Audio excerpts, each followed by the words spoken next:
Hi, I'm Dr. Dave Janda, and please welcome to our Operation Freedom platform, WeThePeopleProcessing.com. You know, are you tired of being threatened to be canceled just because you have a company focused on liberty and freedom? Well, worry no more, folks.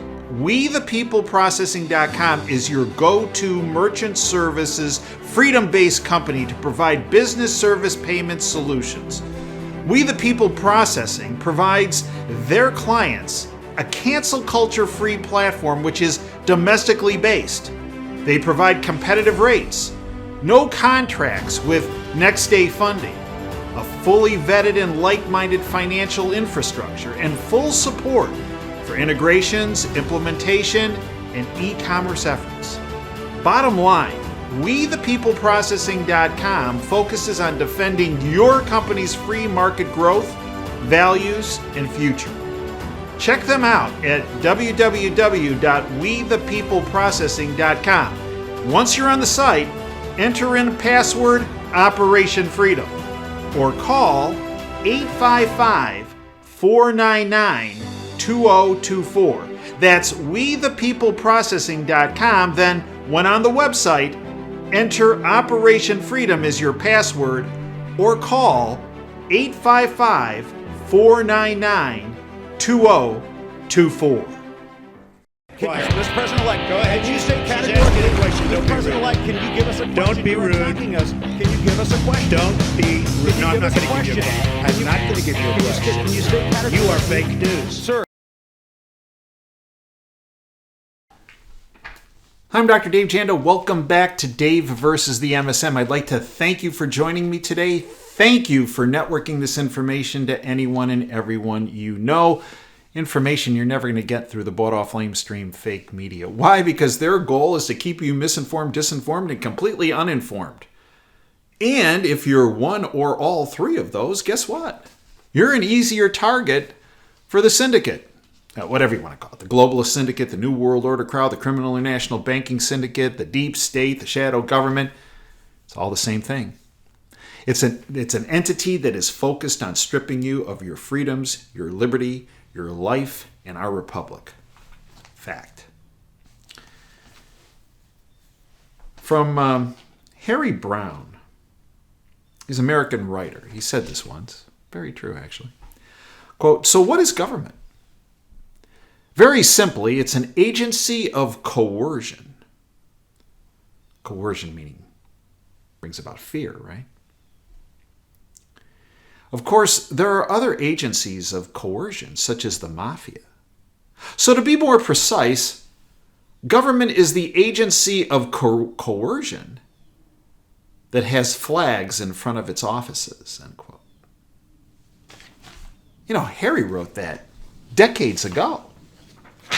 Long before that Biden speech happened a couple weeks ago. You know, with the big red, blood red backdrop that CNN tried to colorize so it's kind of pinky. With the Marines standing there with the flags, a la Harry, flags.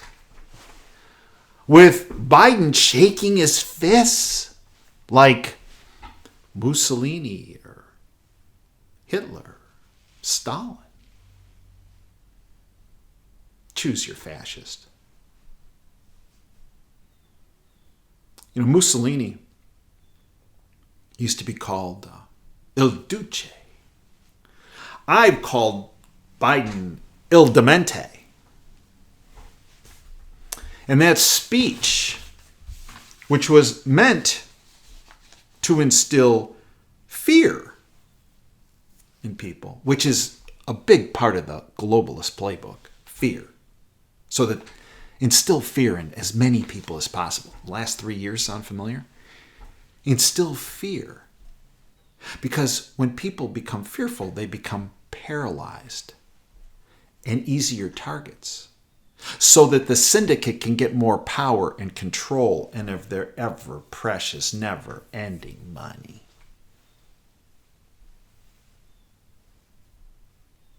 I call that speech Il Demente's Inferno. Inferno being a a reference to Dante's Inferno. More on that in a little bit. But before Il Demente's Inferno speech, he set the table. Or his handlers did. He just reads the teleprompter. This from Jim Hoft. Breaking. Biden calls Republicans fascist. Remember, the globalists always call us what they are in fact guilty of. Fact. Biden calls Republicans fascists. 3 days later, leftist thugs vandalized GOP office with Eat S-H blank T. Eat blank fascist graffiti. In late August 2022, Joe Biden called President Trump and his 72 million supporters, quote, semi-fascists, unquote, during a rare public rally at a high school gym in Maryland. Biden doubled down on the claim when he was questioned about it later in the week. 3 days later, leftist, globalist-directed thugs vandalized the Seminole County GOP office in Florida. The criminals spray-painted, quote, fascist, unquote, on the front windows. They were dutifully echoing Il Demente, Joe Biden. That speech backfired big time. Even the most brain-dead of globalist-influenced puppets outside that window in the People's Republic of Ann Arbor have come up to me and said, you know, Dave, that speech, that was over the top. It made me call into question,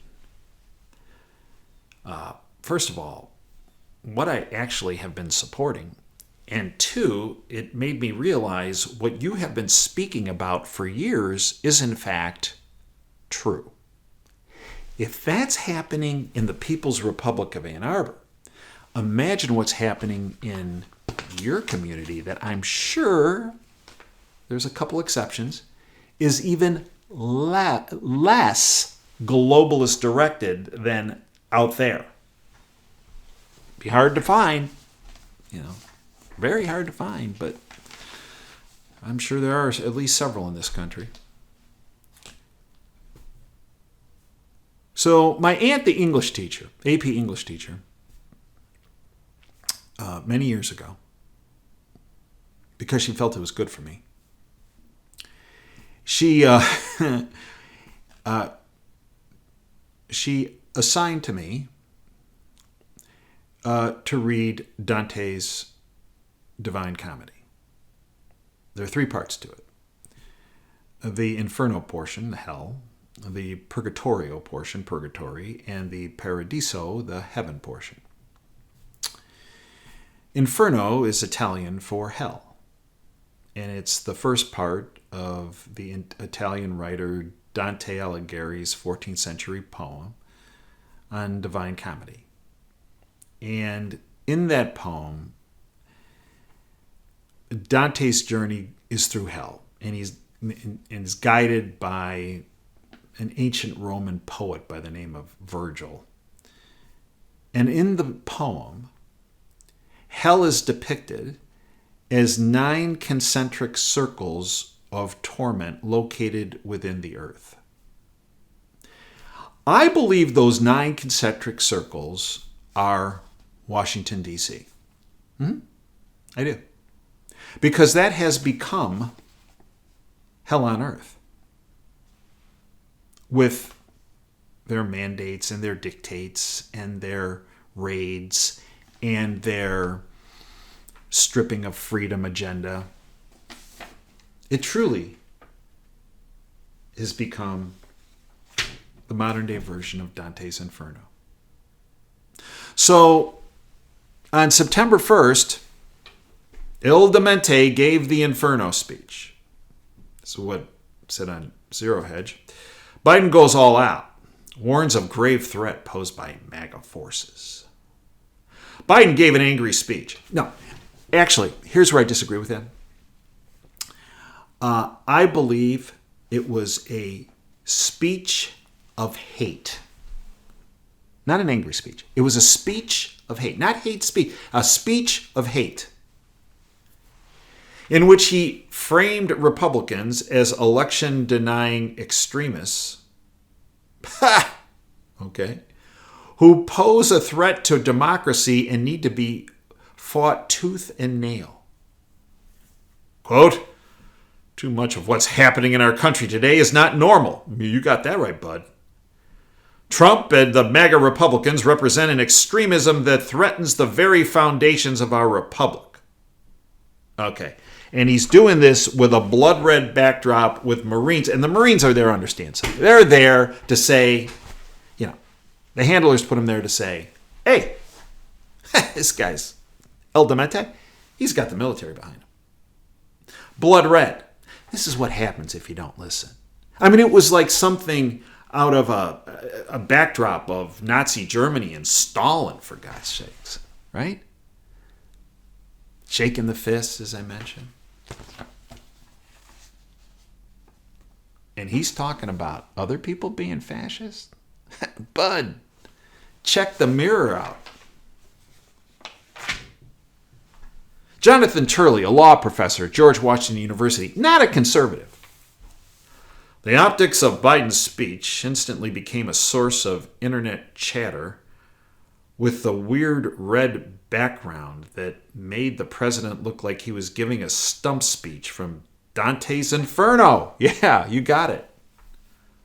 Or from the former Soviet Union or Nazi Germany.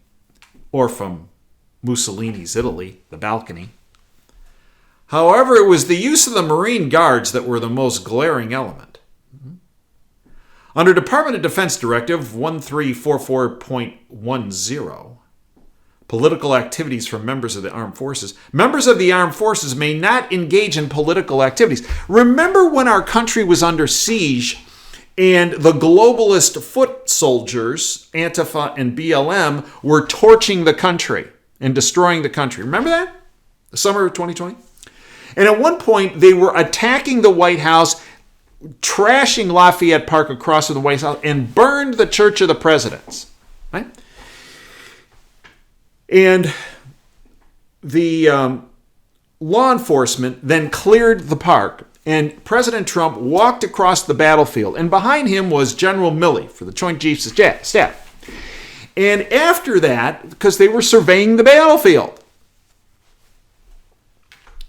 Milley apologized because, well, I shouldn't have been out there walking around because that was kind of a political event. What, you were so... Dude, come on. The White House was under attack. It was truly an insurrection. They were burning and destroying property. Your job was to survey the battlefield. Don't apologize for it. Did he apologize for this? Right? I mean, if that was political, what was this? This is a pure political event. Of course not. Now, you might think that some of these people, as I said, vast majority out there, this is over the top. This is, I didn't vote for this. This is crazy. But there are still the zealots. How about this zealot? Jennifer Rubin. She's an opinion writer, yeah, right, at the Washington Post and an MSNBC contributor. Probably has coffee with Morning Joe and Nika. Nika Brzezinski, whose father, Ziggy, was one of the founders of the Trilateral Commission, that globalist think tank with Rockefeller. Yeah, right, okay. So as abhorrent as that speech was, Il Demente's Inferno, here's what she says. Biden's Philadelphia speech met the moment. Moment of what? Insanity? No. Oh, no, not to her. Mass arrest should come next. How about that? And then that tweet magically disappeared.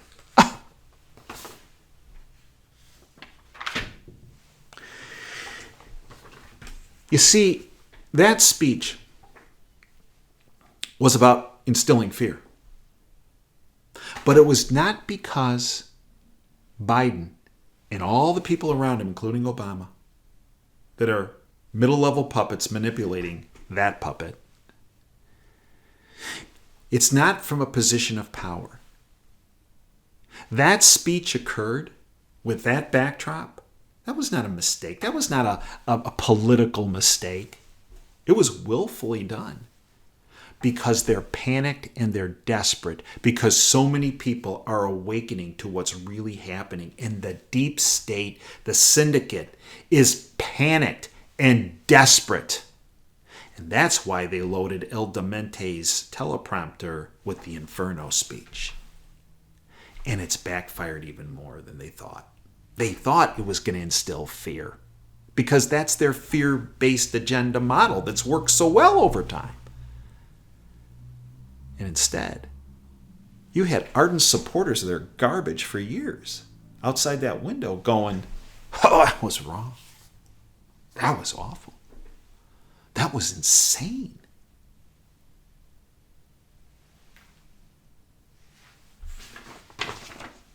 Karen Kwiatkowski said it best. The U.S. government, Biden's world today, has become the old Soviet Union with 5-year plans, perpetuation of numerous agencies of government, each creating fake statistics for forced consumption, all obsessing over centralization and surveillance. No one likes it, at home or abroad. It makes us unsafe in our homes, our work, our travel, forces us to self-center, criticizes our common sense, impoverishes all of us, and defecates everywhere because no one can stop it. At least the homeless in our major cities have an excuse. Yeah. And why do we have homeless? Many of whom are veterans that served this country. Because that's what the syndicate desires for all of us. They desire for all of us to be dependent on their fascist state. To beg them for food. To beg them for water. To beg them for clothes. To beg them for everything. That is El Demente's Inferno. The good news? It's not flying. It's not selling in Peoria. It's not selling anywhere. And there has been a huge awakening. And that is why the deep state, the syndicate, the globalists, the New World Order crowd, that's why they're acting out. Because they're panicked and they're desperate. They're not powerful. The jig is up. They're done. Watch. Freedom, the awakening of all those that have been ambivalent to freedom over all these years, is happening in real time, in an enormous, huge way. My dad's favorite saying is dream big and dare to fail. That implies you don't sit on the couch. That implies you get out and network information to friends and families, to coworkers, to neighbors. The more people who are empowered and educated with this information, the sooner we end this reign of terror by the deep state. We are available 24/7 at davejanda.com. We have a free of public side with outstanding information. Our recent presentation called The Road to Freedom, I encourage you to watch if you haven't. It's there and it's free. It's very inspirational. That's what people tell me. And it's about my family's battle against the syndicate, the globalist syndicate, since the 1880s. We've all been in that battle. But we got to get off the couch. We got to do it peacefully, but we got to get off the couch. That's how this ends. I thank you for your time. 24/7 at davejanda.com. The radio show is live and free every Sunday from 2 to 5 Eastern. Just go to davejanda.com, hit the Listen Live button. If you want the podcast, it's part of our subscription series, along with our WTF Geopolitical show and our Insider Insight show, when I bring someone forward from behind the curtain to speak about what's really happening that we can't speak about on social media or on the radio. We also have a Department of Advanced Research show with Nick Ruiz, focusing on all things tech. And especially with this election season heating up, you need to know that information because you're not going to get it from any other place. Until next time, Dave Janda signing off. Dream big and dare to fail. Thanks for your time today.